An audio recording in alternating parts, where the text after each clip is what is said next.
New York City has been gripped by days of social unrest in the wake of the May 25 killing of George Floyd by Minneapolis police. Large demonstrations have rolled across the city as outraged protesters shout, chant and plead for action to end police brutality against African Americans. Tensions were already running high in New York. The coronavirus pandemic started tearing through the city in March, leaving at least 17,000 people dead.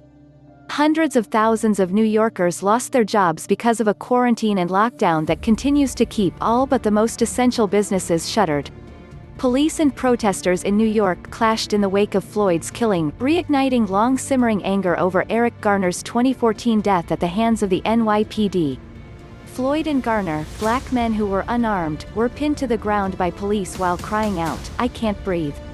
During the NYC protests, looters ransacked stores in several Manhattan neighborhoods, and the city has imposed a curfew for the first time since the Second World War in response. Police say they've arrested about 2,500 people since the end of May. 2 NYPD officers have been suspended for attacking protesters. The following photos and videos are snapshots of the city over the course of 3 days this week, arranged in the order that they were taken. Businesses worked to board up their windows Monday evening in anticipation of riots and looting overnight, after a weekend of social unrest not just in New York, but across the nation. Protests near Union Square in Midtown on Monday evening were peaceful.